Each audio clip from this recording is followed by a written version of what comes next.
A ideia hoje é apresentar o projeto DOC Ambiente, Cinema e Percepção Ambiental. Essa é uma sessão de meio ambiente num evento de prevenção à violência, o que já é uma inovação, muito bem-vinda, inclusive, né? Acho que é a primeira vez que nesse fórum e em outros fóruns a gente está vendo uma discussão específica, com uma sessão específica, trazendo a temática ambiental. Então, a primeira coisa que eu gostaria de trazer para a nossa reflexão é se é possível existir prevenção à violência sem um ambiente de qualidade, sem uma sensibilidade para a questão ambiental. Eu penso que não. Eu penso que não, porque justamente a questão ambiental, os problemas ambientais, de modo geral, são problemas que têm a ver com a nossa organização social, que envolvem diferentes interesses, conflitos, e por isso mesmo, né, geram ou podem gerar violência. Então, na medida em que a gente procura trabalhar com a gestão desses conflitos, a resolução desses conflitos, a sensibilidade para a prevenção, né, de problemas ambientais e resolução desses problemas, também estamos trabalhando com prevenção à violência. E aí, normalmente, se pensa a violência como violência física ou como violência simbólica, cultural, mas a gente também tem a violência social, também tem a violência ambiental. ¿Me siguen los que no hablan portugués? Hasta ahora? Ok? Gracias. E esse projeto, então, ele é um projeto de sensibilização, como traz o nome, né? Cinema e Percepção Ambiental. A proposta dele não foi, e aí a gente precisa ser honesto, né? A proposta dele não foi incidir diretamente sobre algum diagnóstico em relação à violência. Ele é um projeto de ação indireta sobre isso, nesse sentido que eu trouxe para vocês. Conforme a gente trabalha com a perspectiva de sensibilização, de educação e de gestão, se permite também que as questões, os problemas ambientais possam ser resolvidos e a violência que está relacionada a eles também possa ser tratada. Hoje mesmo de manhã, antes de vir para cá, eu estava lendo uma notícia que falava sobre Xapuri. Não sei se todos conhecem Xapuri, fica no Acre, né, na Amazônia brasileira. Foi o palco de diversas disputas na década de 80, foi onde morreu Chico Mendes, né, por conta de disputas de território em relação à proteção ambiental. E essa reserva extrativista de Xapuri, ela vinha desde então se desenvolvendo com a atuação extrativista de seus moradores, mas no entorno dela há diversas fazendas latifundiárias, né? E hoje, novamente, isso se tornou uma questão. Esse espaço que ficou mais ou menos pacificado durante os últimos 20 anos, volta a ser palco de conflitos. Então, só como um exemplo, né, de que quando a gente não tem as questões resolvidas em termos de território e conflito, isso vai gerar violência e a questão ambiental é um dos temas. Bom, esse projeto que a gente fez é um projeto de sensibilização a partir do cinema. Então, a discussão era de tentar entender os efeitos ambientais e as ações sociais relacionadas a ele a partir de documentários, por isso DOC Ambiente. E, a partir disso, também discutir possibilidades de regeneração. Então, vamos mais diretamente ao que interessa, né? Em que consistiu o projeto? Ele ainda está atuante, existe desde 2020. A ideia foi ter semanalmente uma exibição gratuita de um documentário em algum espaço de fácil acesso na cidade, em que as pessoas pudessem chegar a pé, ou de ônibus, ou de bicicleta, sem muita dificuldade. Para isso foi escolhido um café, eu já vou falar sobre isso, né, próximo ao nosso terminal urbano, E dependendo, né, do período, quando a gente teve a pandemia no seu auge, ele passou para o modo virtual e agora já retornou ao modo presencial. Além das próprias situações de debate do filme, a gente também se envolveu no fortalecimento de ações comunitárias relacionadas com a regeneração ambiental do município. Diversos tipos de ação, diversos tipos de parceiro, falo depois sobre isso. E, finalmente, o terceiro tópico do projeto é justamente divulgar isso por meio de artigos, por meio de participação em eventos e disponibilização de e-books sobre as discussões para os participantes. Então, como começa o projeto? Como qualquer história, né, tem um Era Uma Vez aqui, ele começa numa conversa de amigos num café, no caso, o café Noves Bike Café, que não existe mais, né, como Noves Bike ele não existe mais, mas ele era um café e, ao mesmo tempo, um espaço de encontro de ciclistas da região. E, num desses encontros de ciclistas, as pessoas começaram a conversar sobre os problemas ambientais da cidade, aqui de Foz. E começaram a pensar em formas de atuar em relação a esses problemas e também trazer mais pessoas para pensar sobre os problemas. E aí uma das pessoas lembrou de um filme, outra lembrou de outro filme, e quando a gente viu, já estava sendo feita uma lista de filmes para o ano inteiro e de temas que seriam debatidos a partir desses filmes, e eis que, numa conversa de 15 minutos, surge um projeto de extensão universitária, né? A gente percebeu que a preocupação central ali das pessoas inicialmente presentes tinha a ver com esses dois ODS, né, o de cidades e comunidades sustentáveis, e também a ação contra a mudança climática, ou pelo menos de adaptação, de mitigação em relação às mudanças climáticas. Então, essa imagem ilustra um pouco isso, né, onde estamos, onde podemos chegar, se queremos ou não é outra história, né? O primeiro dia de lançamento do projeto, então, foi no dia 23 de janeiro de 2020, em plenas férias. Como vocês podem ver, o café ficou lotado, né? Deu certo, foi uma divulgação bem boca a boca, assim, mas funcionou. Ele tem um mezanino, então isso possibilitou que as pessoas ficassem, os clientes ficavam embaixo e os interessados no filme ficavam em cima. O café oferecia como cortesia pipoca e outras coisas para as pessoas poderem ficar à vontade lá no ambiente, né? O objetivo era ser uma coisa leve, um encontro para debater filmes e, ao mesmo tempo, incentivar a ação ou participação em ações já existentes. Então, em termos de metodologia, o projeto tem 5 etapas, né, que tem relação com a organização do evento. A parte de curadoria, de seleção dos filmes, autorização para transmissão, enfim, tudo que tem a ver com o cineclube, por exemplo, né?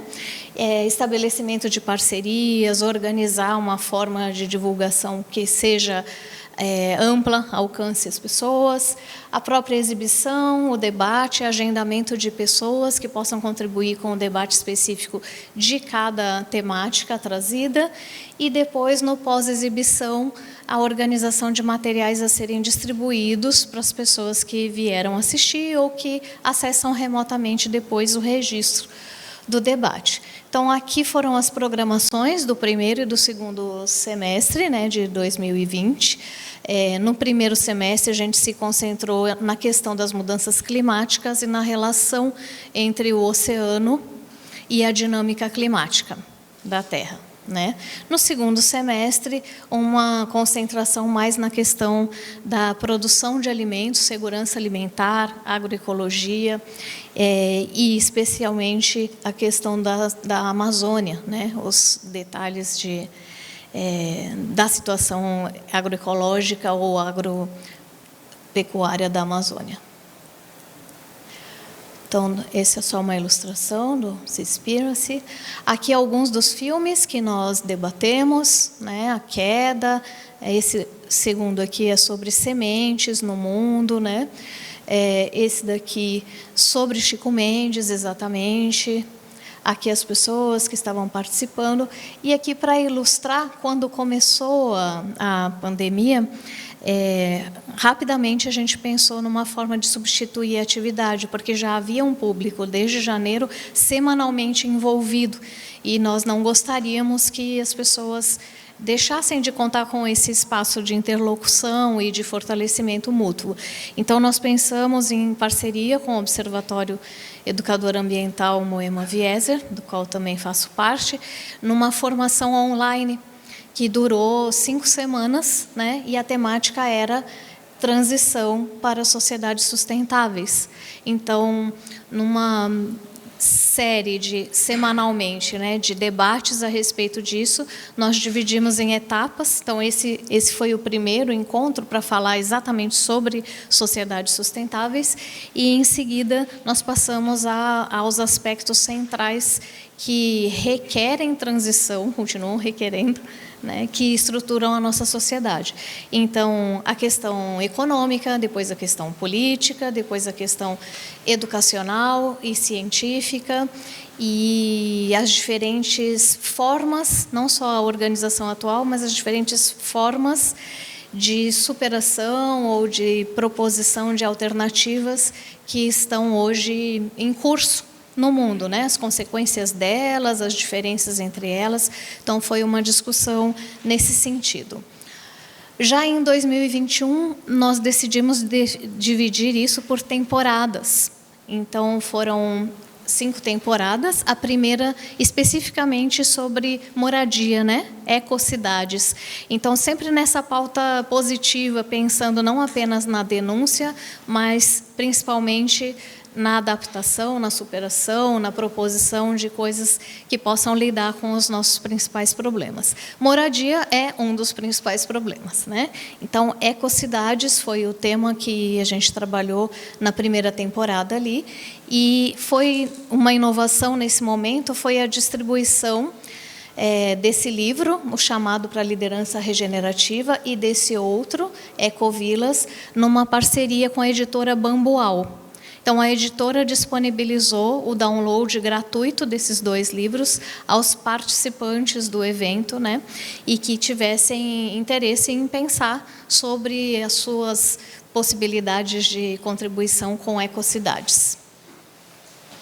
A temporada 2, que seria de moda sustentável, foi suspensa e nós substituímos pela atividade do Fórum Permanente das Árvores, realizada novamente em parceria com o Observatório, mas também com o Coletivo Educador Municipal da cidade, com a Secretaria Municipal de Meio Ambiente, né, ampliando a interlocução.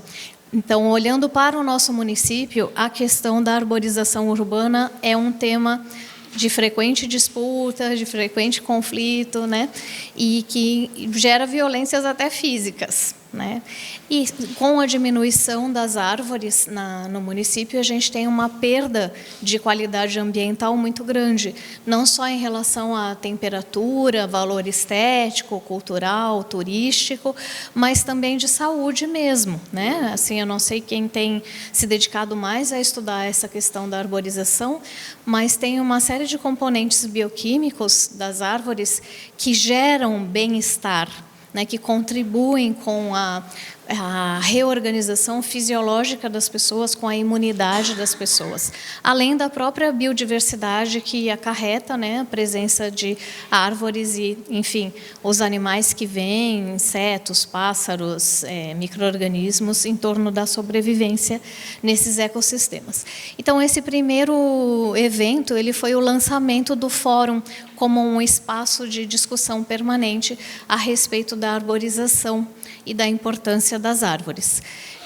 Então, num primeiro momento, a gente teve uma mesa redonda aqui, contando com a prefeitura e diversos outros órgãos da cidade, para avaliar a nossa situação e o que poderia ser feito em relação aos problemas, mas também a gente teve uma discussão com o pesquisador da Universidade Federal de Pelotas sobre as plantas O nome era esse, né, como sistemas cognitivos inteligentes, e isso significa o seguinte: ele tem um laboratório de cognição vegetal. Isso significa o seguinte: as plantas aprendem, as plantas têm memória, as plantas têm afeto, as plantas se comunicam e elas sabem fazer isso conscientemente. Nós é que somos ignorantes a respeito delas. Então, ele veio trazer essas informações, até de uma forma bem humorada, leve, divertida, para também a gente se situar em relação à nossa relação com as árvores, não apenas de um ponto de vista utilitário, né? Ah, quero essa árvore porque ela é bonita, ou porque ela dá fruto, ou porque ela dá sombra, mas como um elemento de integração da nossa dinâmica social. Na temporada 3, a gente traz a questão da animação, os filmes de animação, aqui especialmente com o cinema japonês, né, que foi o grande precursor da sensibilização ambiental no cinema. Foi a partir dos animes japoneses, justamente porque o Japão tem uma cultura muito integrada com a natureza, né? Então, os feriados deles são, por exemplo, o Dia do Mar, o Dia da Floresta, não, esse tipo de coisa. E no próprio dia a dia deles, as decisões políticas são tomadas levando em consideração a natureza. E aí eu uso a palavra natureza justamente porque é pensada dessa forma, não como um problema de gestão ambiental, mas como um ente com o qual todos nós nos relacionamos e ao qual todos nós pertencemos. Então, muitas decisões em relação à construção de mega obras e a gestão e a própria habitação no dia a dia são feitas a partir dessa perspectiva. E o cinema japonês contribuiu muito para a construção dessa sensibilidade fora do Japão, né? Levando essa visão de mundo para fora do Japão. Na temporada 4, a gente discutiu novamente a questão da alimentação, mas numa perspectiva mais sistêmica da nossa política, né, pensando o papel do agro nas mudanças climáticas. A gente não tem tempo para falar de cada uma dessas coisas aqui, mas se vocês quiserem, em algum momento, a gente pode entrar nos temas que foram debatidos. Esse daqui, já durante a pandemia ainda, foi uma discussão do filme Pandelivery, que era sobre os entregadores, né? Durante o período inicial da pandemia, quando as pessoas realmente estiveram em lockdown, quem mais trabalhou foram os entregadores, os motoboys e os BC Boys, né? Então, esse é um documentário feito por eles, contando sobre a situação e a experiência deles em diversos lugares do país. Aqui alguns outros filmes, só para destacar, né, que são de diferentes nacionalidades, perspectivas, abordagens. Então, esse da escala humana tem a ver também com a nossa situação de moradia. Moradia não como uma casa, uma residência, mas a estrutura de planejamento urbano que se faz, por isso a escala, né? Aqui é Cosmovisão Mapuche, falando um pouco sobre povos originários aqui das Américas. Os Mapuche estão bastante presentes no Chile, na Argentina, no Peru, né? E a relação que eles trazem com a natureza. O Sigo Siendo é um filme peruano, e traz o Peru desconhecido, de modo geral, para as pessoas. De maneira mais frequente se conhece sobre Lima, sobre a capital, né? Ou sobre as civilizações históricas. Não, aqui era o cotidiano de pessoas, mostrando então a dinâmica da relação delas com a natureza. Em 2022, eu gostaria de destacar esses 3, né, porque retomam os temas anteriores. O oceano de plástico discute a questão climática, mas também a poluição, e, sobretudo, o problema do plástico, que é um problema não resolvido, né? Não adianta a gente falar sobre reciclagem de plástico, porque essa não é uma solução. O voo em floresta de araucárias retoma a questão do desmatamento, da propriedade fundiária, das diferentes disputas que existem em torno da terra. E o Muribeca retoma a questão do planejamento urbano, né, das cidades, das diferentes formas de viver nas cidades, das diferentes construções e os direitos de viver, né, nesses espaços. O Tempestade já foi uma proposta diferente das anteriores, não é um filme, não é um documentário, e era uma proposta de contribuição com a prevenção de tempestades de granizo ou tempestades severas aqui em Foz do Iguaçu. Nós já sofremos algumas vezes com eventos de extremos, né? E nem sempre, apesar da Defesa Civil estar muito bem preparada, treinada, ter mapeadas as regiões, né, que são mais frágeis, nem sempre a resposta é rápida o suficiente no sentido de atender a toda a população afetada, né? Que passa de 100 mil, dependendo da situação. 100 mil em um dia, 2, a gente não atende assim, num instante. Então, era num sentido de prevenção, né? Coisas que as pessoas poderiam fazer antes que aconteça uma tempestade, de modo que elas possam, então, se autossocorrer ou se amparar mutuamente enquanto não chega, né, a Defesa Civil, ou que elas não sejam vítimas de situações evitáveis. Então, o que tinha aqui eram, em parceria com a RPC, a gente conseguiu alguns trechos de reportagens de situações que aconteceram na cidade, principalmente, mas não apenas aqui, na Tríplice Fronteira, decorrentes de tempestades de granizo ou tempestades extremas. Então, a partir dessas reportagens, 2 debatedores foram trazendo tanto uma contextualização local, como uma discussão global a respeito disso. Então, estiveram presentes a professora Karen Hornes, que é especialista nesse tema, veio de outro município para trabalhar conosco, e daqui de Foz do Iguaçu, o Evaldo Guimarães, da Defesa Civil. Então, com um olhar mais local e um olhar global, pensando em profilaxias em relação a esse tipo de ambiente. Foi também elaborada uma cartilha bilíngue, em português e espanhol, falando sobre essas medidas. A ideia era um material acessível à população de baixa escolarização, mas que com imagens conseguisse entender medidas que poderiam tomar rapidamente. Agora, no final do ano de 2022, novamente em parceria com o Observatório, foi realizado o 2º ciclo em transição para sociedades sustentáveis, 2º ciclo formativo. O primeiro foi aquele online que eu falei para vocês. Esse segundo já foi no Parque Nacional, foi presencial, e durante o período que ele se realizou, houve uma parte de percepção com o cinema e uma parte mais de discussão a respeito das sociedades sustentáveis.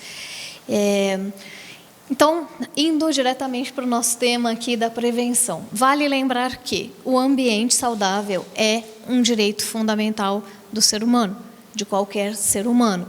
Isso está explicitado, inclusive, em diversos documentos da ONU. Então, garantir esse ambiente saudável reduz desigualdades e, em consequência, a violência. Então, essa é o pano de fundo, né, da discussão. A gente também poderia se perguntar, em relação às árvores, onde que temos mais árvores? Nos ambientes nobres das cidades ou nas áreas periféricas, nas áreas fragilizadas socialmente? Onde é que são mais valorizados os terrenos? Onde tem árvore ou onde não tem árvore? Então, porque não tem árvore, justamente é onde temos a população mais fragilizada, ou é onde ela é mais retirada. Então, a arborização, a forma como ela se dá, também evidencia um desnível social, né, e fatores geradores de violência. O projeto participa de diversas ações com outros grupos, como o Plante uma Árvore, né, que é um grupo de mutirão de plantios de árvores, o Fórum Permanente, eu já falei para vocês, né, e toda uma discussão também em relação ao Parque Nacional. A retomada de uma reabertura da extinta Estrada do Colono, toda uma discussão também sobre isso. Outros espaços de interlocução para a prevenção seriam a gente tematizar com mais frequência essa questão da cidade como um espaço de convivência, de contradições, de memória e de afetos. E o cinema se presta muito bem a isso, né? Sobre o clima severo eu já falei. E lições aprendidas para finalizar aqui, que já meu tempo está se esgotando. Então, lições aprendidas. Lembrar que a questão da urbanização e da resiliência climática dialoga diretamente com a prevenção de violência, né? Pessoas que estão desalojadas em função de tempestade, pessoas que estão passando sede, fome por causa da seca, estão em condições de vulnerabilidade. Isso tende a gerar mais violência, não apenas entre a população afetada, mas em razão de conflitos dessas populações com outras populações da cidade, né? Outra coisa que ficou sempre clara foi: quanto mais despretensiosos, mais resultados, né? Ou seja, enquanto a gente estava apenas pensando ali na atividade como um grupo de amigos ou como fazer um debate online, já que não era possível fazer um debate presencial, isso rapidamente se organizou e foi possível alcançar muitas pessoas. Eu coloquei ali mais de 3.000 pessoas alcançadas. Também ninguém faz nada sozinho, né? As parcerias sempre foram muito importantes na realização de todas as ações. E como conclusão, aqui o corretor mudou meu texto, mas enfim, a ideia é fortalecer redes, né? Isso tem sido uma diretriz e permanece como diretriz. Ampliar as ações práticas. A gente já tem diversas atividades, como os mutirões, as atividades de sensibilização a partir de passeios de bicicleta, registros fotográficos, os ciclos formativos, que são mais aprofundados, mais teóricos, mas também a gente tem a necessidade de finalizar projetos que foram iniciados, como esse do material a respeito das tempestades. Nós gostaríamos de transformá-lo também num e-book e fazer alguns eventos de formação a partir dele com as escolas da Tríplice Fronteira. Também está sendo criada uma revista, né, com o grupo de estudos e práticas em ecocinema, que é da Universidade Federal de São Carlos. E isso é uma coisa por fazer ainda. Queria deixar os agradecimentos aos parceiros mais diretos do DOC Ambiente, aqui simbolizados, né, e aqui nomeados. O Le Monde Diplomatique foi também um jornal que nos apoiou bastante. A gente fez uma série de discussões, séries temáticas de discussões sobre cinema e meio ambiente, e esse jornal abriu espaço para isso durante 2 meses seguidos de matérias semanais. Então, deixo também registrado. E, se alguém tiver interesse em conhecer mais a proposta, fica aqui o nosso site e o nosso e-mail. Obrigada, gente. Qualquer dúvida ou discussão, eu estou à disposição. Gente, então é um prazer. Eu sou a Rosani, sou servidora da Prefeitura de Foz do Iguaçu. E hoje eu vim aqui para contar para vocês, mais ou menos como a professora Luciana, né, o que a gente vem trazer aqui até pela novidade da temática meio ambiente num fórum que fala sobre a prevenção da violência. Isso, militante da área ambiental, enfim, e também trabalhando nessa área há muito tempo, nos enche de alegria, porque, de fato, é um tema que precisa estar permeado em todos os espaços, né? Ela está no final. Você consegue pôr ela no comecinho para mim? Sem eu precisar voltar tudo? Então, o que eu venho fazer aqui? Eu venho contar para vocês um programa que nós temos implantado e estamos em processo de implantação de coleta seletiva da gestão dos resíduos recicláveis no nosso município. E aí, indo um pouquinho já quase que para o final, né, o que isso tem a ver com a questão de prevenção de violência? A professora Luciana bem trouxe de que as questões ambientais, elas nos trazem conflitos, e que nos levam a questões de violência, nos seus mais variados tipos, né? Então, quando a gente vem trazer aqui para vocês o Programa Municipal de Gestão de Recicláveis, é para contar um pouquinho o que a gente vem fazendo no nosso município, e também para fazer essa abordagem da importância que tem a organização não só política, mas também todo territorial aí, no sentido de prevenir vários tipos de violência, que não somente a física, que é o que mais a gente enxerga, né?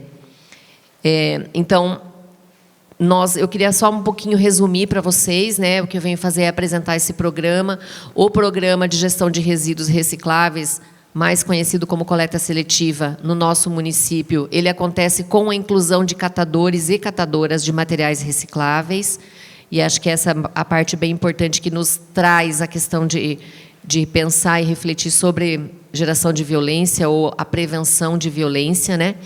Por quê? Porque são trabalhadores que historicamente vivem e viveram a exclusão social, exclusão econômica e também a exclusão de moradia e que, por consequência, ambiental.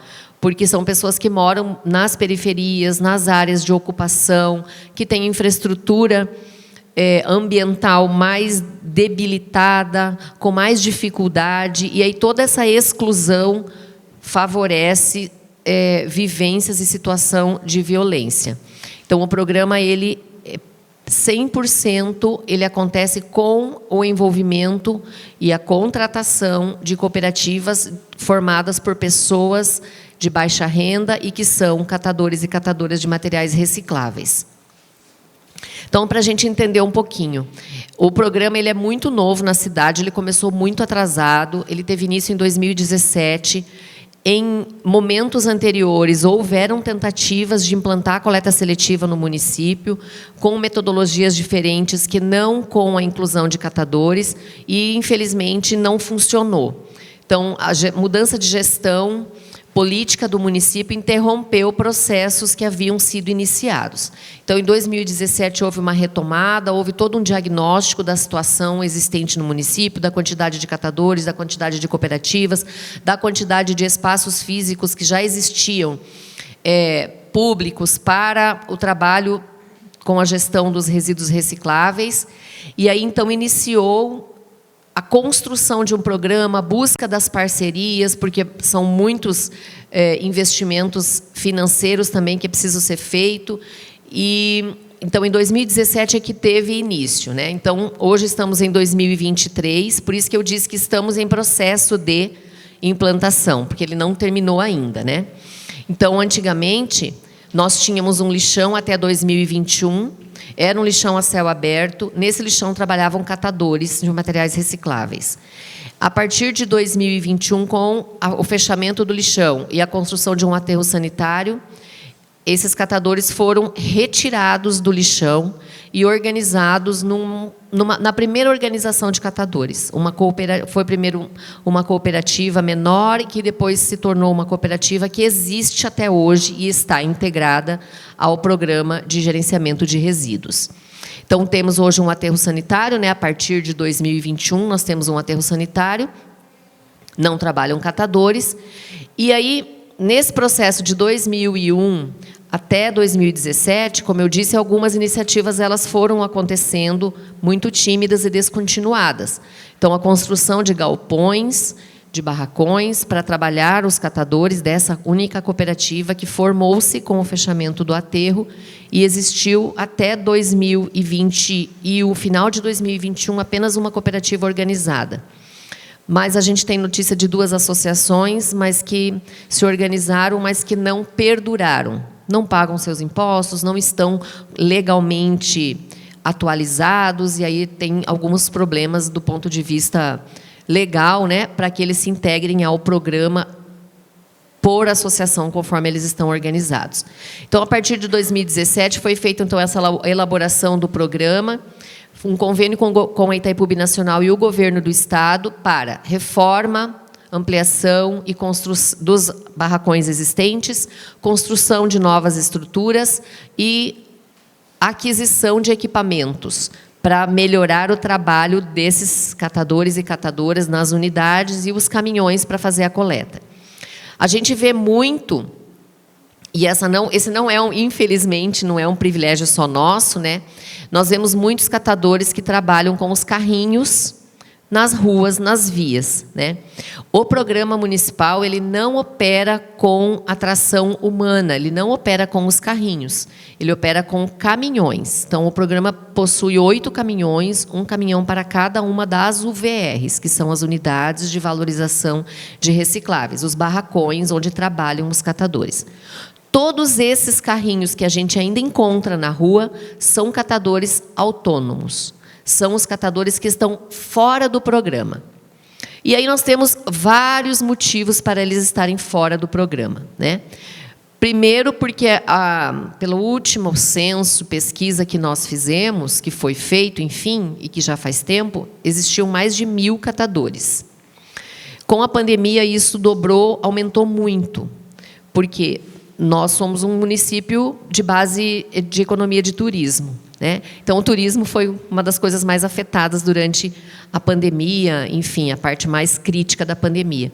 Então, gente, nós tínhamos guia de turismo, nós tínhamos motorista de carro de turismo que estavam trabalhando de catador. Passava com o carro na frente das casas e coletava o material reciclável mais valioso para vender. Por quê? Durante a pandemia, o material reciclável, que é matéria-prima, ele ficou muito escasso. E aí, como a professora Luciana falou antes, né, os trabalhadores que mais trabalharam foram os entregadores. Tudo chegava pronto na nossa casa e precisava chegar embalado. E, para chegar embalado, precisava do plástico, do isopor e do papelão.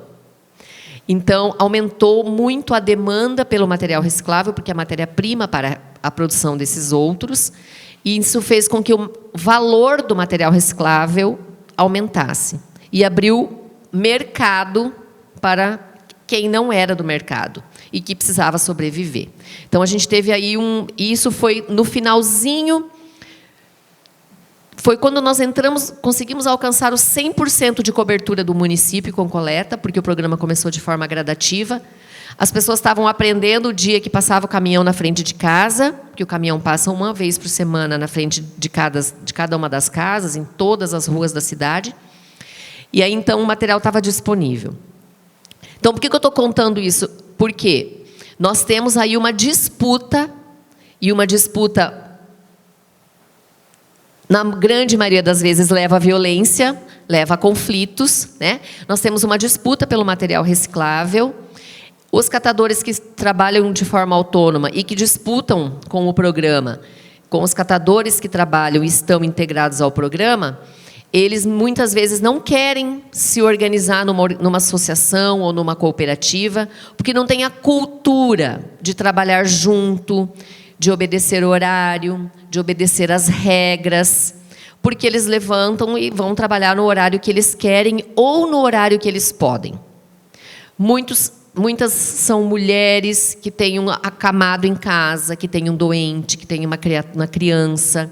Então, fazem os seus horários. Integrados a uma associação ou cooperativa, precisam obedecer ordens. Ou melhor, regras, que são estabelecidas por eles próprios. Além disso, eles comercializam o resíduo na hora que eles querem. Se eles coletam de manhã e precisam de um dinheirinho à tarde, eles vão lá e vendem o resíduo. E numa cooperativa, numa associação, isso não se dá dessa forma. Então, esses são alguns dos entraves. Também existe a divisão da renda, todos vão dividir a renda na cooperativa ou na associação a partir dos dias trabalhados, a partir da produção, conforme o combinado entre eles. Então, por isso, existem muitos catadores ainda autônomos e que trabalham com o carrinho nas ruas. E isso acaba ocasionando conflitos dentro do programa e nos locais, nos bairros, enfim, né? Então, o programa vem sendo implantado em fases. A primeira fase iniciou em 2018 de forma gradativa, porque não tínhamos ainda todos os equipamentos. Então, nós não começamos em 100% da cidade. Nós conseguimos chegar em 100% da cidade no final de 2019. E nós tínhamos o desafio de seguir a Política Nacional de Resíduos, que preconiza a contratação de catadores, o pagamento pelos serviços prestados por esses trabalhadores. Isso foi, inclusive, um desafio jurídico para o município, para criar esse modelo de contratação. Então, esse modelo hoje existe. Hoje, atualmente, temos 5 cooperativas contratadas.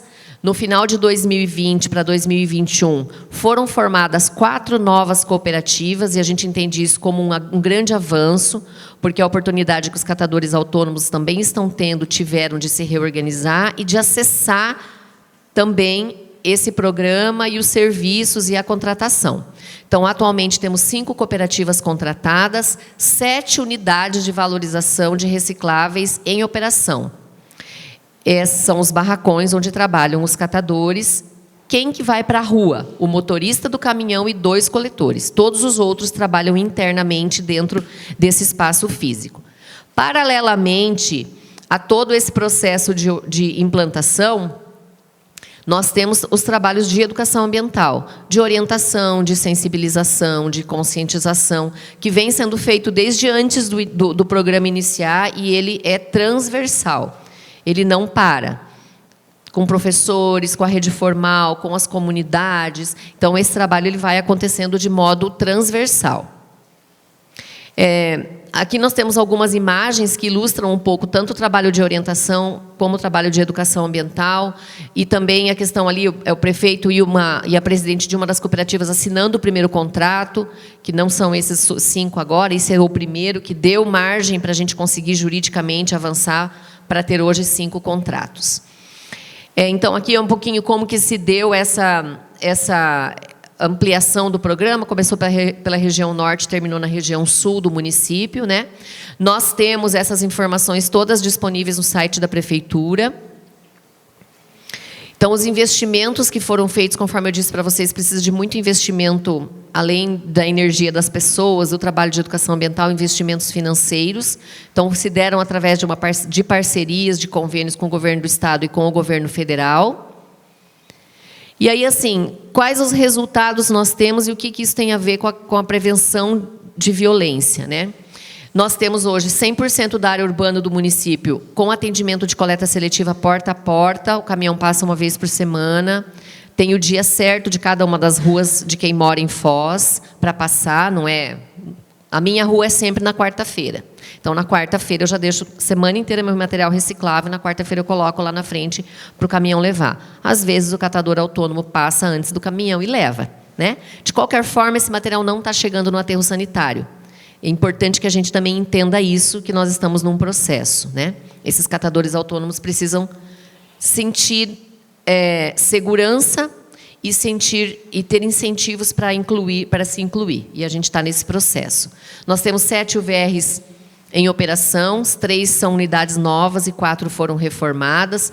Todas elas têm captação da água de chuva. Todas elas têm equipamentos para recebimento, a separação, a armazenagem, para prensar esse material, para que o catador comercialize esse material.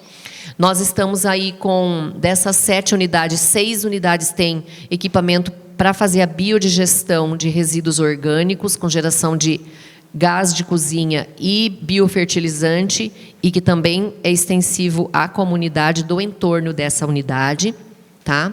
A gente atende, então, a Política Nacional de Resíduos Sólidos, que preconiza a contratação de catadores e catadoras, que são as pessoas que historicamente fazem o trabalho, né, o resíduo reciclável chegar de volta como matéria-prima. Nós desviamos, nesse período, mais de 7.000 toneladas de resíduos recicláveis que deixaram de chegar no aterro sanitário. Ainda é pouco, mas é porque nós temos um forte concorrente, que são os catadores autônomos, e a população de Foz não tem ainda o hábito, a consciência de fazer a separação dos resíduos nas casas. Embora a gente venha fazendo um trabalho de educação ambiental com muitas parcerias, mais de décadas antes de começar o programa de coleta seletiva. Mas ainda assim não temos essa cultura enraizada. Um aumento de renda média, da renda média mensal dos catadores, de R$ 800 para mais de R$ 1.500. Então, quando a gente aumenta o poder de compra das pessoas, a renda, a gente também possibilita uma qualidade de vida melhor. E isso também faz com que diminua questões de violência, né? Menos criança trabalhando com esses pais, porque esses não podem levar criança junto. Eles estão todos no CAD único da assistência social. Então, existe toda uma rede que também se constrói para apoiar esses catadores e essas catadoras, e isso também vai melhorando a qualidade de vida deles, né? Nós passamos de uma cooperativa para 5, e nós passamos de 90 cooperados e cooperadas integradas ao programa desde o início, para mais de 150. Então, isso a gente é pouco, pensando num universo de 1.000. Mas quantas vezes a gente dobrou a quantidade de catadores que estavam integrados ao programa, né? Então, isso também mostra para a gente o trabalho como resultados. Além do trabalho que eles desenvolvem de fazer a coleta, e nós, prefeitura, pagamos por tonelada de resíduo.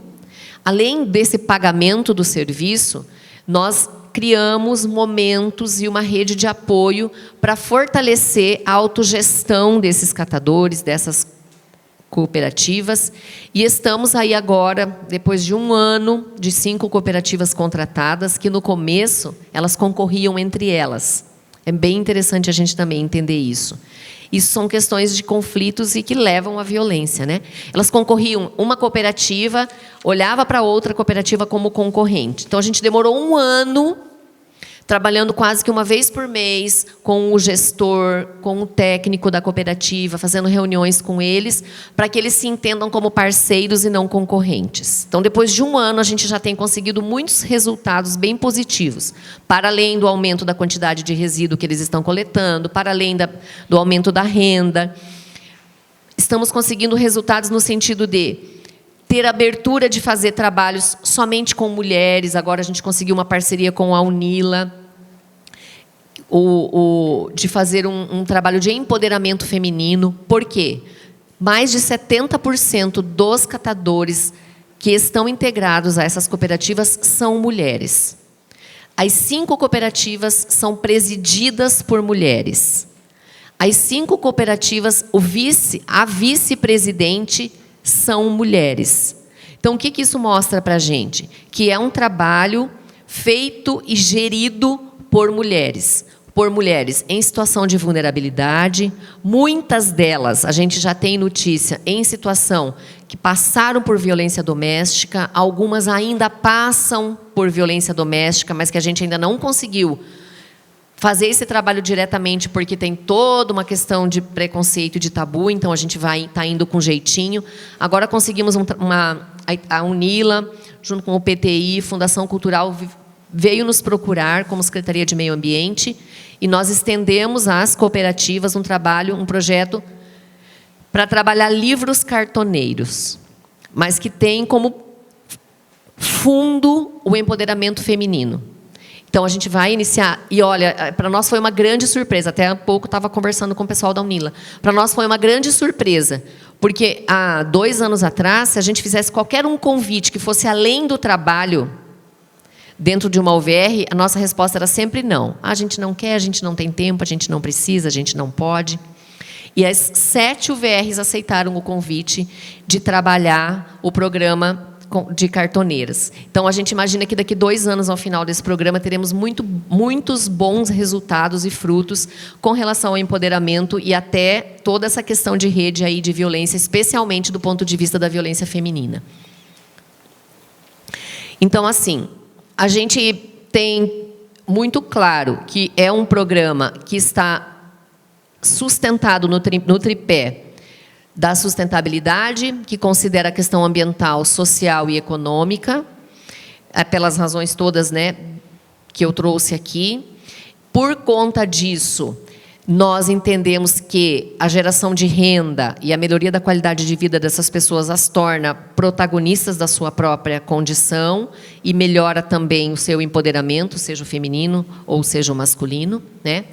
Que antes de estarem integradas ao programa, muitas dessas pessoas atuavam de forma autônoma e aí corriam todos os riscos de estarem com o carrinho nas vias públicas, corriam os riscos do preconceito. E aí eu quero fazer um parênteses. Em 2018 ou 2019, durante a Fartal, o desfile do 10 de junho foi feito lá na Fartal. E aí nós fomos convidar a única cooperativa que ainda existia e era integrada ao programa a participar, porque nós tínhamos recebido os caminhões novos, então a gente queria mostrar no desfile de 10 de junho. E nós fomos convidar a cooperativa para participar. E foi muito triste o que a gente ouviu. Não, nós não queremos desfilar. Não vamos desfilar, porque na última vez que nós fomos desfilar, quando nós entramos na avenida, as pessoas nos xingavam. Vocês estão fedidos de lixo. O pessoal do exército, que estava na organização do espaço, fazia cara de nojo para a gente.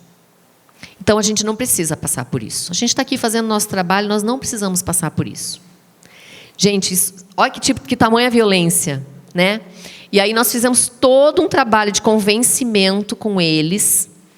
E aí, sim, conseguimos convencer e eles foram. Eu até me arrepio de contar. E aí eles foram aplaudidos de pé por quem estava no evento. Então, a gente conseguiu fazer uma virada de chave. Entende? Que a última vez que eles foram escorraçados. E aí, então, assim, a gente conseguiu, a partir dali, fazer uma virada. Poxa, nós estamos sendo reconhecidos. Eles estão entendendo a importância do nosso trabalho. Então, assim, a partir disso, é que a gente tem muita certeza de que o empoderamento, a valorização desses trabalhadores os coloca num espaço de poder, né? Diz para eles o poder que eles têm e vai fortalecendo esse entendimento, né? Aí eu trouxe aqui um dado bem preciso, que 62% são mulheres que fazem parte desse trabalho. Nesse sentido, a gente entende que ele vem cumprindo com os seus objetivos ambientais, sociais, e vem também possibilitando diminuir a questão de violência de todos os jeitos que podem acontecer, não só a física, né? A gente precisa fortalecer outras cooperativas, fortalecer essas que estão criadas, e para isso nós precisamos que a população entenda a sua participação, para que a gente diminua toda a questão de preconceito, de violência e melhore a qualidade de vida. Não sei quanto tempo ainda tenho, eu trouxe um vídeo, acho que ele tem 2 minutos. Dá? Acho que dá. Opa, e agora como é que eu coloco? Você me ajuda? Ele tá, é um link ali, ó, aqui. Não, não é para ser. É para entender como funciona o trabalho numa OVR, como que acontece a coleta. Vamos ver se ele vai rodar. Eu tentei sem internet, rodou? Não? Ele está no seu drive, não é? É. Se for no seu computador, ele puxa do seu computador, mas senão ele vai... Que ele não vai rodar. Ai, que pena, a gente tentou, então tá. Mas esse vídeo está disponível lá na página da prefeitura. É para a gente entender como é que funciona. O caminhão na rua, chega na UVR, descarrega, o trabalho dos catadores na esteira. É para a gente entender um pouquinho isso. E aí aqui a gente deixa os nossos contatos da secretaria, todas as formas de contato que a gente tem, para quem tem dúvidas, né, sobre o programa. Ok? Eu agradeço, então, e a gente está aí aberto para as considerações. Obrigada.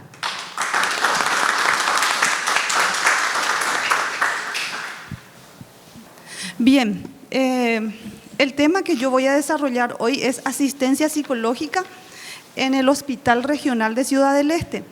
Este programa está dentro del Programa Nacional de Prevención de la Violencia. Entonces, ustedes seguramente pensarán, asistencia psicológica y en medio ambiente. De hecho, que como decían las disertantes anteriores, tiene mucho que ver, porque es interacción con el medio. Entonces, por eso voy a estar desarrollando este tema. Bien, entonces el proyecto fue aplicado a raíz de la necesidad de generar informaciones ciertas, específicas, referente a los casos de violencia doméstica, además del vínculo, de vincular con el medio ambiente, con la comunidad, ¿verdad? El objetivo del proyecto es asistir psicológicamente a las personas que acuden al hospital. Si bien repite porque está en portugués y después en español. No sé si quieren que yo le vuelva a decir en español y ustedes leen en portugués, ¿les parece? Bien, el local en donde estuvimos trabajando es en el pabellón de emergencias médicas, se llama así, pabellón del Hospital Regional de Ciudad del Este.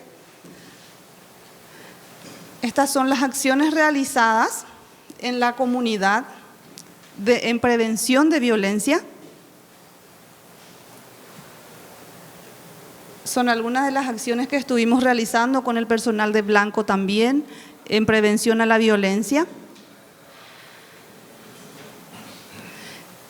Este es un modelo de diagnóstico que nosotros utilizamos cuando acuden al hospital las víctimas de violencia. Y nosotros, ¿cómo trabajamos prevención? A través de los que llegan. Los que acuden son los que ya son víctimas, pero trabajamos formando redes con las personas que llegan, porque ellos son multiplicadores. Tratamos de que puedan llegar a más personas en su comunidad. Entonces, le formamos, trabajamos con ellos en psicoeducación para que puedan llegar a su comunidad. Si no hablo muy rápido, ¿me entienden? Ok. Bien. Esta es una foto real que con el permiso de la persona nosotros publicamos. Si bien no se ve la cara, pero aún así pedimos permiso para poder publicar. Este es el libro en donde se registran los casos que llegan. Bien, y ahí es en donde nosotros, este proyecto abarcó desde el mes de marzo del 2022 hasta el mes de septiembre del 2022.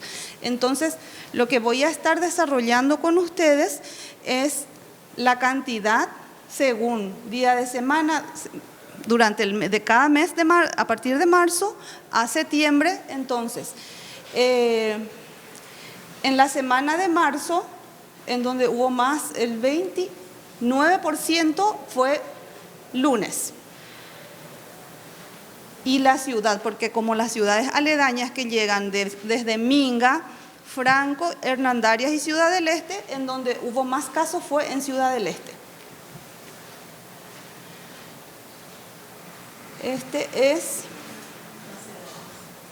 las edades. Menos mal que tengo mi anteojo, se me junta todito, de verdad. Según las edades y el género. Siempre hay más casos en mujeres. Así es.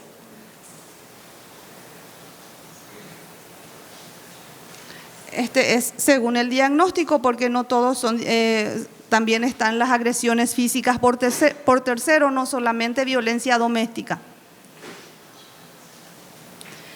Así también el mes de abril, se dan cuenta que en marzo también fue lunes, tiene coincidencia con el fin de semana. Fin de semana las personas generalmente toman alcohol. Lunes hay casos de violencia en los hospitales.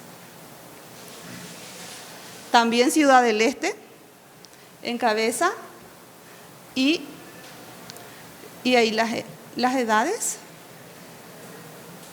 Nuevamente, el porcentaje más alto es femenino. Y el diagnóstico es violencia doméstica, es el que prevalece. En el mes de mayo, también lunes, en donde hubo más casos, en Ciudad del Este, y las edades comprendidas ahí, y también los diagnósticos es las edades. ¿Me decís vos bien, Zulma? ¿Me ayudas? Las edades son de 15 a 25 años y son del 30%, que equivalen al 33%. Ajá, ok. Es evidente que nosotros tomamos más lo que es el género, como que estábamos hablando con la profesora. Este es un estudio retrospectivo de carácter cuantitativo. Hicimos un importe dentro de lo que es un importe transversal dentro de las acciones que se realizan en el Hospital Regional de Ciudad del Este. Es impactante el número de casos de violencia ocurrida fin de semana y posterior. Ustedes van a ver en el estudio que es más en los casos en donde en el verano ocurrieron más de esas cosas. Y eso me da a recapacitar que Pamela. No, adelante, por favor. Ella es mi compañera del... Yo soy su compañera. Cuando estábamos hablando, porque yo soy enfermera y usted, y el caso generalmente va más allá a lo que es género, o sea que mi perspectiva siempre lo vi desde el punto de vista de género, dentro de la condición de mujer que es más pequeña comparada con el hombre, que no debería de ser así, ¿verdad? Siempre existe una relación de poder que ejerce el hombre sobre la mujer y tanto de poder físico y económico. En lo psíquico son iguales, ¿verdad? Pero ustedes saben que la dependencia de la mujer hacia el hombre generalmente es mucho mayor, más todavía en áreas urbanas de nivel cultural en media baja y de ingresos económicos medio y bajo. Entonces, eso es lo que queremos proyectar en este estudio de todos los pacientes que asistieron al Hospital Regional de Ciudad del Este. Nosotros tenemos ciudades que tienen una máxima cantidad de población, que son Ciudad del Este, Presidente Franco, Iraguazú y Hernán. En donde se concentra el alto índice poblacional es Ciudad del Este, que tiene un margen de pobreza, una franja de pobreza extremadamente elevado. Por eso se guarda mucha relación con el caso de la doctora, ¿verdad? Roseli, que hay que potencializar ese recurso que tenemos y darle habilidades a las mujeres para que tengan un ingreso económico y que no dependan exclusivamente bajo el poder del hombre. Por eso aquí se generaron todas estas crisis de violencia. Exacto. Que mi compañera le está mostrando. Sí, sí. Gracias, compañera. Gracias. Que en realidad justamente le estaba observando y estaba atendiendo, mirándole atentamente lo que estaba diciendo, que es genial, es necesario que las mujeres, porque en las cooperativas, por ejemplo, están 5 mujeres que son las que encabezan. Es genial eso, porque a partir de ahí tienen esa independencia para poder prevenir la violencia en todas sus formas. Y la violencia económica está por encima y a colación vienen las otras violencias. Las otras formas de violencia.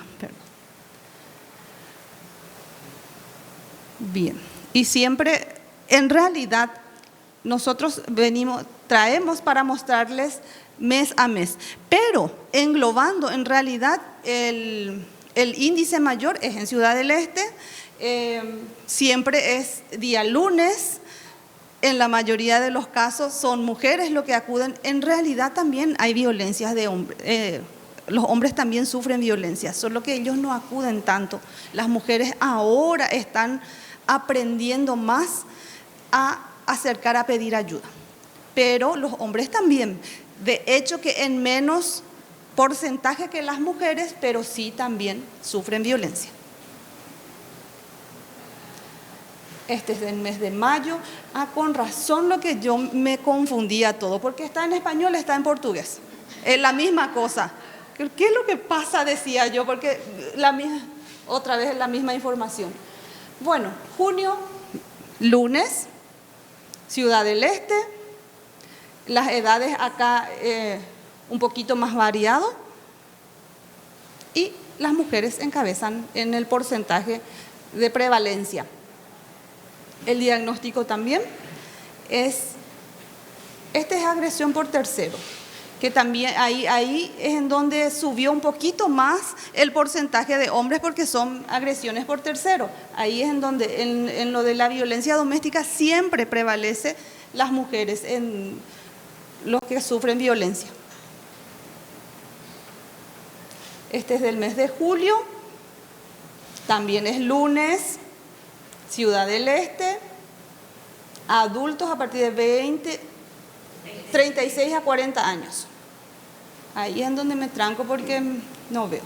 Y femenino también encabeza con el 29%, No, 29 casos, 74%.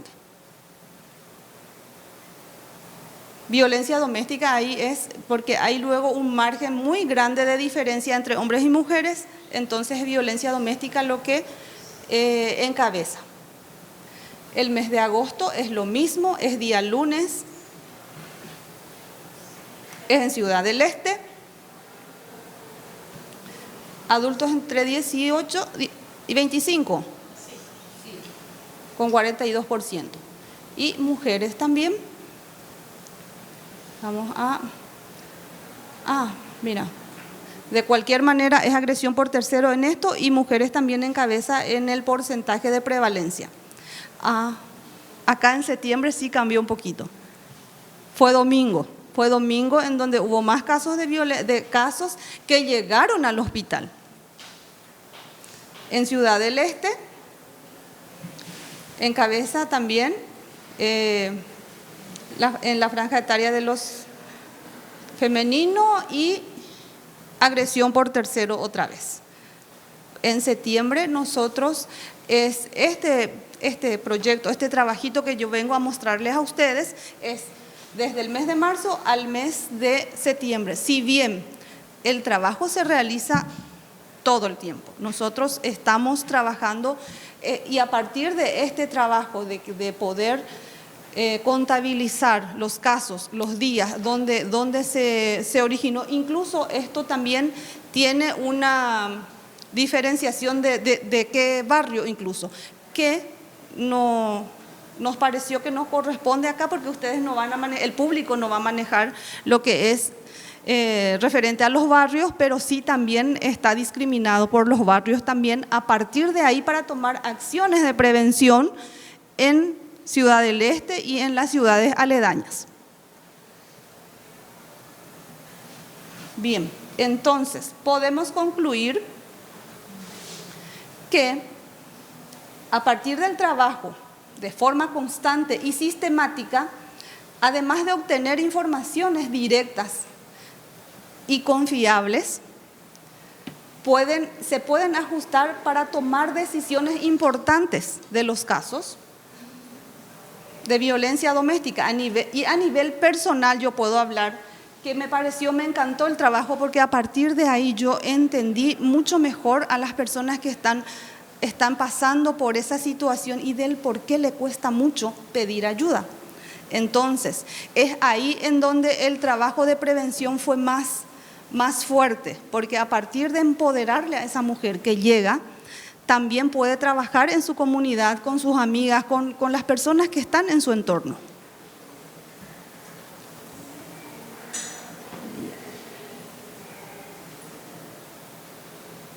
Y el agradecimiento es al comité de trabajo, al comité de la organización y a las personas que están presentes, que tomaron el trabajo de venir en medio ambiente y decir, bueno, medio ambiente, asistencia psicológica, pero como les expliqué, yo creo que tiene mucha incidencia en la prevención lo que estamos hablando, ¿sí?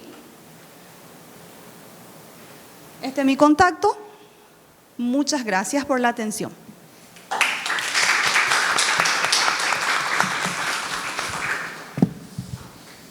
Muito obrigada, então, nossa palestrante. Agora a gente está aberto a dúvidas e perguntas. Quem tiver algum questionamento, as nossas palestrantes, está aberta a oportunidade. Pode fazê-lo por escrito ou também oralmente. Os monitores levam o microfone até vocês.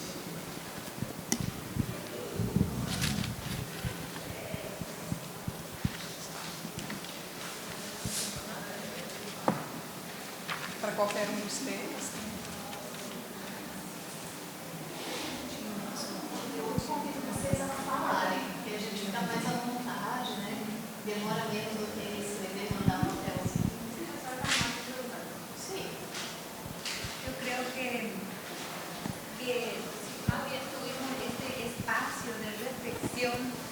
si tuvimos este espacio de reflexión, nos damos cuenta de la importancia que tiene el hecho mismo de ser violento, porque nosotros, en nuestra cultura, nosotros los paraguayos, siempre estamos en ese que nosotros venimos de un matriarcado que viene de la guerra del 70, en donde nuestra población fue diezmada totalmente y por eso las mujeres tomaron a pecho el hecho de levantar un país y le toma en consideración al hombre como el ser que manda en la casa. Entonces, las mujeres mismas hicimos ese matriarcado de levantar un país y le dimos mucho poder al hombre. Tanto es el poder que le dimos que nosotros nos quedamos muy por debajo y todo lo que dice él es el patrón, el rey, el que gobierna y el que sabe más. Esa es la cultura que nosotros tuvimos. Yo sé que ustedes no, pero nosotros venimos de esa cultura y yo creo que Gumersinda puede dar más un panorama de eso, porque realmente es algo que nos inculcaron desde niños, que las mujeres son relativamente menores, tanto en el quehacer, tanto en la fuerza, tanto en la intelectualidad. Sabemos hoy en día que no es lo mismo, pero crecimos, aún así crecimos con eso. Yo quiero que Gumersinda, porque Gumersinda ahora está un poquito nerviosa nada más, pero sí, porque le conozco tan bien. Realmente yo sé que ella tiene mucho conocimiento acerca del poder que ejerce el hombre hacia las mujeres dentro de nuestra cultura paraguaya. Tanto es así que nos enseñaron desde niños. Nuestras abuelas, para nosotros nuestras abuelas, si nacía una mujer, en cambio si nacía un hombre en la casa, era un varón y hasta se ganaba el caldo de gallina. Se ganó usted el caldo de gallina. No sé en la cultura de los, he visto que hay un cubano, ¿verdad? No sé en su cultura cómo es y tampoco en la brasilera, ¿verdad? Pero en Paraguay históricamente vienen pasando de generación a generaciones. Nuestras abuelas a nuestras mamás le criaron así. Las mujeres, las que somos machistas en Paraguay, no principalmente los hombres, porque históricamente vamos pasando esa información a nuestros hijos, porque el hijo varón no puede limpiar la casa, la hija mujer sí. Y eso es históricamente, nosotros vamos pasando. Si bien hoy por hoy justamente estamos trabajando en eso, se va disminuyendo un poquito, pero no del todo. Hay que ir trabajando muy fuertemente en eso. ¿Quién más quiere hacer preguntas? Bien, primero agradecer a las tres palestrantes por su brillante exposición y por traer a nosotros información actualizada que muchos de nosotros desconocemos. Y también he visto que a pesar de que la psicología sea de otra rama, del medio ambiente, tiene mucho que ver y hoy, desde mi punto de vista, ese punto en común que relaciona la parte psicológica con la parte de medio ambiente ha sido la violencia, porque tanto existe violencia cuando llegan esos casos a los hospitales y existen violencia del lado acá del medio ambiente que no siempre son físicas, sino también pueden ser verbales, sino también pueden ser económicas, como bien presentaron las palestrantes. Ahora mi pregunta es la siguiente, en el caso de Paraguay, después que esos casos asisten al puesto médico o al hospital o a la clínica, ¿existe alguna acción de acompañamiento, alguna acción de seguimiento, alguna acción de ayuda a esas personas después que ya son detectadas como que han sido abusadas, dígase físicamente, verbalmente, económicamente o bajo ese sistema que tienen por tradición Paraguay de ese patriarcado hacia la mujer? Era mi duda. Y antes que me respondan la duda, yo soy de Cuba y en mi país estaba conversando con la profesora Karen y con mis otras colegas de que eso no existe. Es decir, normalmente la violencia existe en el mundo entero, lo que en algunos lugares es mucho más elevado que en otros. Pero en Cuba ese sistema de patriarcado, de violencia tan elevado no existe. De hecho, Cuba tiene una política de establecer por ley cargos destinados a las mujeres. En Cuba, gran parte de las mujeres tienen cargo de ministra, tienen cargo de directora, tienen cargo en todas las esferas de la sociedad de allá del país. Y entonces, para mí es nuevo escuchar estos temas y quedo como que horrorizado, porque lo que para Cuba es normal, para otros países es una necesidad. Y entonces me surgió la duda de si existe algún seguimiento por parte. De hecho, en Cuba es penalizado agredir a una mujer, agredir a un niño o agredir a cualquier tipo de persona.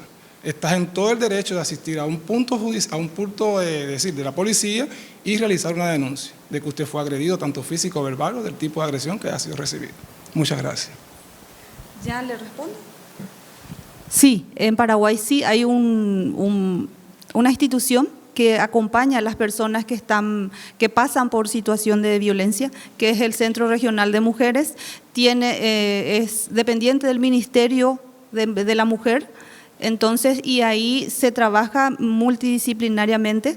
Están asistente social, está el abogado, porque también es penalizado. De hecho que sí está la ley, pero lo que es reciente y estamos gateando en esa, pero sí estamos trabajando en forma conjunta en el acompañamiento después, y se está viendo también la posibilidad para la reinserción laboral para las mujeres que sufren violencia, porque siempre generalmente tienen esa violencia económica también, dependencia económica. Entonces, y tiene hijos, y ahí es en donde cuesta más. Cuando se trabaja eso, es en donde vamos a lograr mejor, más posibilidad que las mujeres sean más independientes y puedan ser más empoderadas y puedan evitar esa violencia. Para terminar, por eso hice esa pregunta porque, por ejemplo, yo desde que nací en Cuba, lo que veo es esa igualdad de género, esa posibilidad de que las mujeres tengan o alcancen los mismos derechos que los hombres. Y entonces, cuando uno va naciendo de generación en generación, eso va siendo transmitido. Entonces, ahí hice esa pregunta porque de la hora en punto en que exista ese acompañamiento, en que exista esa ayuda, entonces eso va a ser como una educación para la sociedad de Paraguay. Y entonces eso se va a ir transmitiendo de generación en generación. Y entonces, a partir de ahí es que puede mudar esa idea, ese patriarcado que tienen durante años. Por eso fue mi pregunta y muchas gracias por su respuesta. ¿Alguien? Pero como un comentario, una reflexión en todo caso. Muy buenos días, mi nombre es Marcelo Ayala Silvera, soy de Ciudad del Este. Lo que yo estaba pensando, a partir de la relación entre medio ambiente y violencia, que es algo realmente difícil de juntar. Yo tengo por formación, yo soy, en brasilero sería turismólogo, pero tengo una maestría en economía política del turismo internacional por la Universidad de Toulouse, de Francia. Entonces, justamente hablaba con la licenciada Gumersinda, ¿verdad?, ayer sobre que mi relación del trabajo con la mujer, pero también con los jóvenes y también con todos los sectores que, digamos, están en situación de vulnerabilidad o de exclusión o de marginalidad, no solamente la mujer, porque, bueno, yo creo que lo central en todo esto es el empoderamiento económico, porque sin empoderamiento económico, o sea, tenemos que entender que los bienes escasos como el dinero, en sociedades capitalistas o no tan capitalistas, limitan el acceso a muchas cosas. Entonces, tal vez en un país que sea muy democrático y donde los servicios públicos estén garantizados, el dinero pueda ser una cuestión más relativa. Pero en países en vía de desarrollo, en donde estos servicios no están democratizados ni garantizados, el derecho se convierte en un privilegio. O sea, no tenemos acceso a lo que nos corresponde. Y lo que yo quiero aportar a este espacio es que la relación que yo encuentro entre medio ambiente y violencia es lo que voy a decir ahora. La pobreza es una forma de violencia. La pobreza como tal Es una forma, es que se romantiza mucho la pobreza.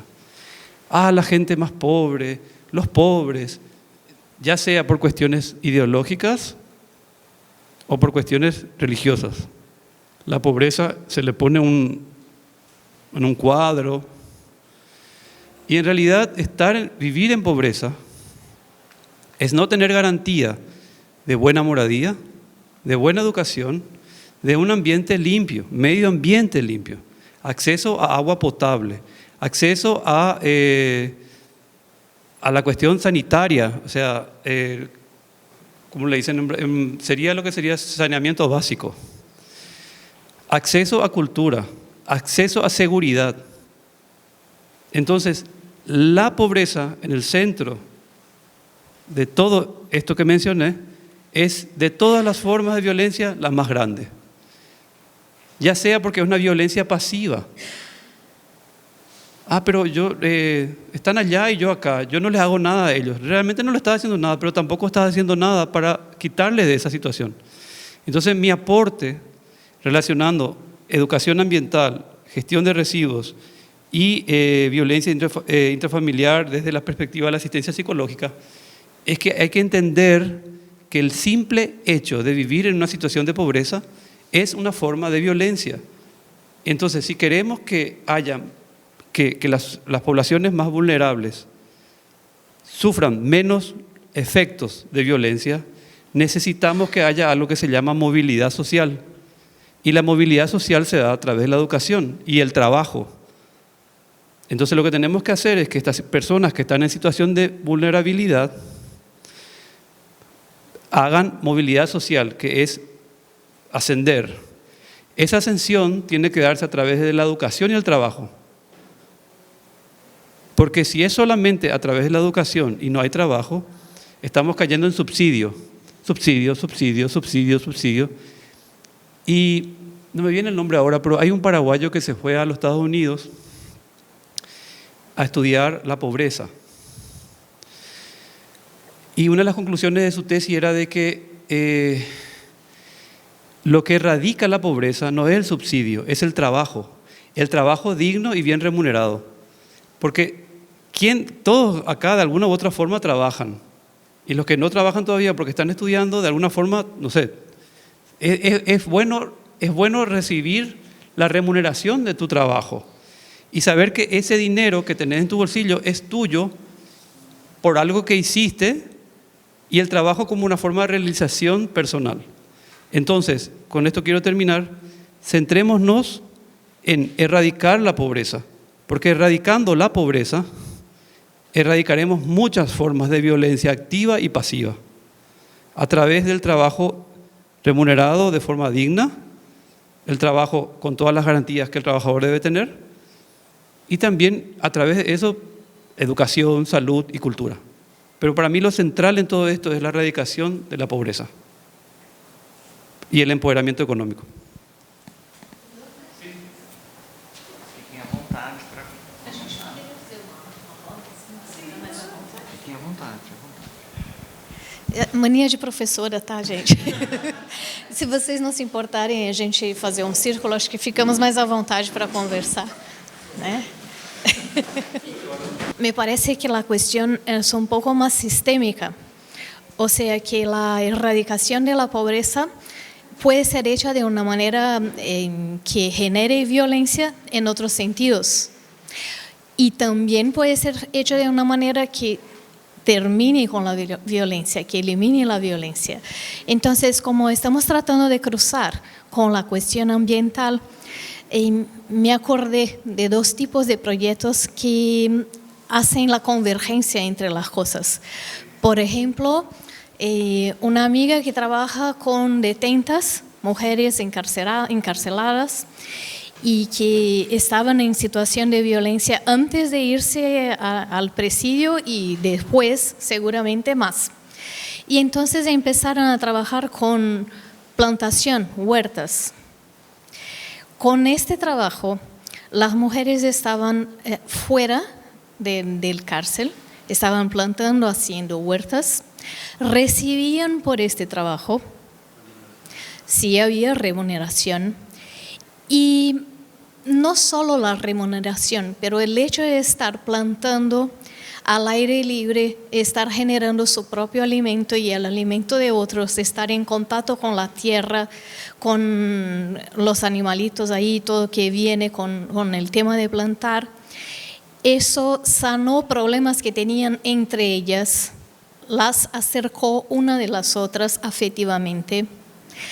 Les dio una sensación un poco parecida con lo que hablaba Rosani en relación a las personas que trabajan con la basura, de dignidad, de valor propio, de amor propio, de capacidad. Incluso una de las hablas de las detentas era: acabo por descubrir que tengo cosas buenas en mí, porque a mí me parecía que solo habían cosas malas, porque así era como la sociedad veía y les decía. En cambio, por el esfuerzo y por el acto de estar todos los días trabajando en contacto ahí con la tierra, percibieran que no solo su trabajo tiene valor porque tiene remuneración, sino porque produce algo efectivamente, incluso afecto, incluso una otra mirada de la sociedad sobre ellas mismas. Eso es un proyecto. Hablo de un proyecto aquí en el estado de Paraná con mujeres encarceladas y está en varias ciudades. Otro proyecto, ya no hablo de Paraná, en Río de Janeiro, es con jardineros. El mismo tipo de idea, pero con población de calle, personas que viven en la calle. Estas personas fueron incorporadas en un proyecto que involucraba tanto el poder público como ONGs y empresas, una especie de alianza entre los varios sectores. Y la idea era que pudieran desarrollar jardines públicos en las calles, sí, urbanos, pero no solo jardines como para pasear, sino en las propias calles, quiero decir así, como plantas entre una calle y otra, floreros, cosas así. Y entonces la ciudad se volvió mejor por eso, donde estaban ellos si recuperaran financieramente, pudieran sacar los documentos que no tenían, porque ahí entró el esfuerzo del poder público. Muchos de ellos no tenían documentos de identidad, nada de cosas que le garantiza algo de ciudadanía, ¿no? Sí, los derechos básicos. Entonces, como dos ejemplos de proyectos, hay muchos otros, pero me parece que cuando juntamos el tema de la regeneración ambiental con la generación de renta y con el rescate de población que está en situación de vulnerabilidad, acertamos más. Porque no viene solo la plata, vienen también otras cosas que tienen que ver con la relación de uno con uno mismo, de uno con la sociedad, de uno con otros, y se convierte en una fuente de autoestima, de comprensión de la conexión de personas entre la sociedad, de órganos, del propio funcionamiento de la sociedad y del funcionamiento de la naturaleza. Entonces, solo como dos ejemplos para poner un poquito de pimienta en la discusión. Si alguien quiser. Yo también mi complejo de docente. Bueno, realmente al escucharle al Jordanis, es envidiable la situación de Cuba en ese aspecto con respecto a mi país, Paraguay, porque aquí siempre existió esa problemática hasta hoy día, y es por eso que resulta hasta me gustaría ver eso que ocurre en tu país, porque en el mío no es así. Lastimosamente estamos en una especie de mucha desventaja por el hecho mismo de ser mujer. Es cierto, hemos avanzado en todo este tiempo, incluso con la ley 1600 de la violencia por la mujer, pero se está viendo que cuando es los meses de verano, en donde a raíz de que nuestros árboles están siendo muy, ¿cómo se llama eso? Deforestación. El calor que existe ahora y es mucho mayor, entonces hace propicio la ingesta de bebida alcohólica y entonces aparecen los problemas de violencia. Por eso que se ve que hay más violencia los fines de semana y lo simpático hasta... te puedo decir simpático, pero no es nada simpático. El propio marido que le agredió el domingo le lleva el lunes a hacerse su diagnóstico médico. Y nosotros le facilitamos un diagnóstico, pero pasa por una especie de entrevista. Primero se le sana su herida, después pasa por el departamento de psicología, se le orienta y el marido está esperando afuera. Se le proporciona su documentación, que ella tiene el derecho de ir a entablar una denuncia en una comisaría y ahí viene lo simpático, que el propio marido le lleva y el propio marido después retira el diagnóstico médico de su esposa o de la mujer o de su novia. Por eso hoy en día hablamos en los colegios del noviazgo saludable, porque dentro del noviazgo también ya se generan esos inconvenientes, pero lo traemos de antaño. Entonces hay que trabajar y nosotros en Paraguay tenemos mucho que trabajar todavía. Es más, nosotros en nuestro país hace mucho calor y los de Paraná saben, y aparte la deforestación incluye mucho. Pero ¿a quién de nosotros no nos gustaría estar en un lugar lindo, limpio, donde hay muchos árboles, incluso renovamos energías, si corre agua cristalina, incluso nuestra paz interior se calma? Por eso necesitamos esas vacaciones muchas veces. Y ustedes saben que las amas de casa no perciben un salario, pero sí trabajan más de 8 horas, porque trabajan de mañana, tarde e incluso a la noche, porque su trabajo continúa a la noche porque le tiene que atender al marido. Entonces es triste la situación de la mujer, pero tenemos que ir cambiando ese modelo de cultura que nosotros traemos. Es mucho por trabajar, es mucho por cambiar, y estoy muy de acuerdo con el señor Marcelo, que acabo de escucharle, que todo pasa por la educación, que todo lo que pasa es por la educación y el empoderamiento de la mujer acerca de que sí ella puede, que ella se gane su propio dinero para poder ejercer su libertad con responsabilidad. Porque acá, no sé ustedes, pero en el interior es un promedio de 4 hijos por mujer. Ese es el promedio. O sea que hay mujeres que tienen más de 4 hijos. Y ustedes saben lo que es tener 4 hijos. Es mucho. Incluso tienen 25 años, tienen 4 hijos y tienen toda una vida por delante, y su sexualidad todavía está, que puede tener hasta 10 hijos. Hay mujeres que tienen 10, 15 y 16 hijos. Hoy en día no se puede mantener esa cantidad de hijos. Ahora, yo quiero hacer una pregunta. es muy amplio lo de la violencia. En Argentina y en Brasil, el confinamiento durante la pandemia hizo que subiera la cantidad de violencia.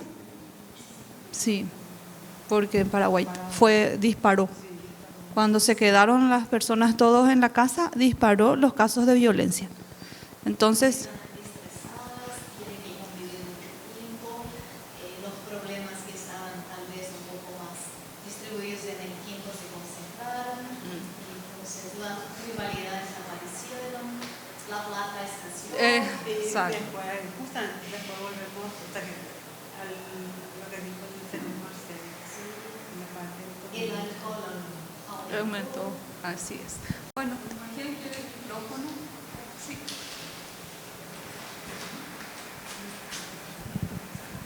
Buenos días. Yo no acompañé toda la charla, pero no puedo dejar de hablar porque alguien va a quedar enojada conmigo. Yo trabajo en el núcleo María de la Peña, acá en Brasil. Tenemos un banner que vamos a presentar hoy por la tarde y este atendimiento es para mujeres que son víctimas de violencia y que ya tienen medidas protectivas de urgencia. Entonces, son casos más graves que hacemos ese atendimiento. Yo soy la supervisora que hago la supervisión de los atendimientos de la psicóloga. Es un trabajo en conjunto, psicología y el área jurídica también. Y funciona acá en Foz, en el centro de referencia que hace atendimiento para mujeres en situación de violencia. Entonces dejo esa invitación para todos. Pero quiero decir que estoy a disposición si puedo ayudar con esta cosa de prevención a violencia en el noviazgo, porque yo hice una pesquisa en mi doctorado justo sobre ese tema de desarrollo, implementación y evaluación de programas de prevención a violencia en el noviazgo en la Universidad de Brasilia, acá en Brasil. Y es muy importante hacer temprano ese trabajo en las escuelas y todos los locales donde tengan jóvenes, no solamente en la escuela, tienen jóvenes que por varias razones no están en la escuela, entonces tenemos que buscarlos donde estén para conversar sobre esa temática y ver, porque hay acá en Brasil la primera pesquisa que tenemos sobre violencia en el noviazgo fue en 2011. Hice una pesquisa nacional y es muy grave todos los datos que tenemos sobre esa temática acá en Brasil. Entonces, es muy importante ese trabajo. Estoy a disposición, ya tengo los contactos, voy a llamarlos. Muchas gracias.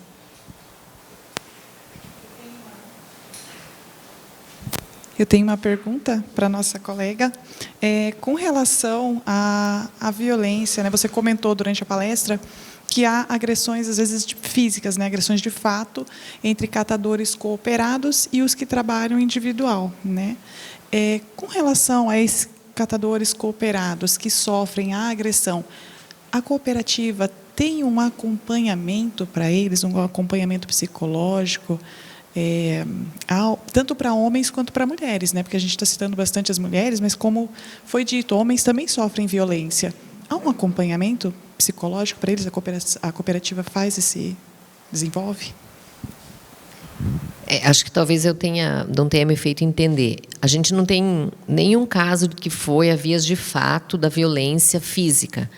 A gente presencia e tem relato de agressão, do catador tá fazendo a coleta nas ruas e o catador autônomo para o caminhão, ameaça, mas nunca, a gente até agora não teve nenhuma uma agressão física de fato, as ameaças. E aí a própria cooperativa relata para nós, que coordenamos o programa, enfim. E aí a gente, quando consegue, eu vou dar um exemplo, nós tivemos já em 2 momentos em comunidades, geralmente foi uma comunidade, uma situação de muita vulnerabilidade, em que residem muitos catadores autônomos. E aí eles proibiram o caminhão de passar. Se passar o caminhão aqui, nós vamos tacar fogo no caminhão. Daí a cooperativa remeteu à prefeitura, como as cooperativas têm um contrato conosco e fiscalizamos a execução do serviço, eles não podem se negar, ou eles não podem não transitar nessa rua ou naquele bairro, né? Então, eles reportaram a nós, prefeitura, nós não podemos entrar nesse bairro mais porque eles estão nos ameaçando. Aí nós identificamos lideranças naquele bairro, fizemos uma reunião, chamamos os catadores e fizemos um trabalho. Olha, o morador ele não é obrigado a colocar o resíduo no dia do caminhão. Ele é um serviço, ou agora está sendo pago, né, com uma cobrança no IPTU, mas não posso obrigar o morador a colocar. Ainda não podemos, né? Então, assim, o caminhão precisa passar. Se ele vai recolher ou se ele não vai recolher, vai depender do material que estiver na rua. Então, nós fomos lá, fizemos esse trabalho, convidamos os catadores a ingressarem à cooperativa, apresentamos o barracão para eles, que eles podiam fazer a visita, eles podiam se tornar parte daquela cooperativa. E, nesse caso, resolvemos o problema. O caminhão passou a transitar e não tivemos mais problema. Então, quando a gente fala da questão da violência, ela nem sempre é a violência física, mas tem essa ameaça. E aí a questão ambiental, ela gera esses conflitos, porque eles estão numa disputa de renda. Porque o resíduo é a garantia de renda. Então, eles disputam o resíduo, disputam o território, né? Então, existe uma... Por exemplo, tem dona de casa que já fez amizade com o catador autônomo, que é a dona Maria, que faz 3 anos que passa aqui e eu entrego o resíduo para ela. Então, eu não vou entregar para o caminhão da prefeitura, eu vou continuar ajudando a dona Maria. Não, nem sempre a gente consegue saber quem é a dona Maria e nem quem é a moradora, mas nós sabemos que existe ainda essa cultura, né? Então, a gente precisa a gente vem fazendo esse trabalho de orientar tanto o catador autônomo e visita os núcleos onde a gente sabe que moram mais catadores, que são as áreas de periferia, que são as pessoas que estão mais à margem, né? E convida a integrar a cooperativa. E também a convencer a população como um todo que, quando a gente entrega o material para um catador autônomo, de uma forma imediata e direta, nós estamos melhorando a renda daquela família. Mas, indiretamente, nós estamos causando vários outros problemas. Porque essas pessoas elas pegam o resíduo na frente da nossa casa e elas levam para a casa delas. E a casa delas é num local com menos saneamento básico, geralmente na barranca do rio, né, numa área de ocupação. Esse resíduo fica no quintal da casa ou dentro da casa, então coloca em risco a família, coloca em risco toda uma comunidade, faz a poluição do espaço, porque vai para dentro do rio, se tem saneamento básico, vai para a boca de lobo. Então, é uma rede, é muito sistêmico. Então, nós não podemos tirar a renda dessas pessoas de uma hora para outra, proibir elas, nós não podemos, porque também é a renda delas. Nós precisamos é que elas se integrem ao programa ou que busquem uma outra forma de renda, que não seja essa, né? Então, é um emaranhado de coisas, assim, sabe? Mas, de fato, a gente ainda não teve, e espero não ter, nenhuma situação de violência de chegar às vias de fato. Então, considerando isso, não, ainda as cooperativas não têm o acompanhamento, mas, no caso da ameaça, eles acionam a Guarda Municipal, acionam a gente busca fazer essa proteção para que não aconteça.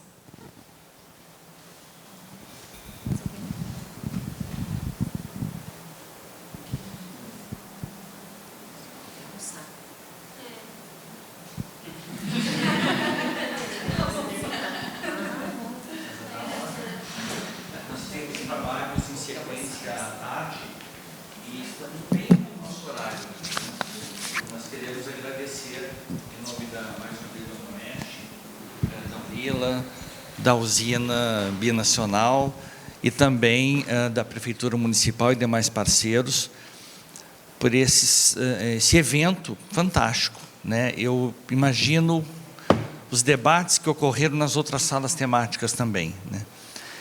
E as 3 apresentações brilhantes, e que é uma pena que o tempo é bem curto, né? E fica tanta coisa a ser dita e a gente perguntar à medida.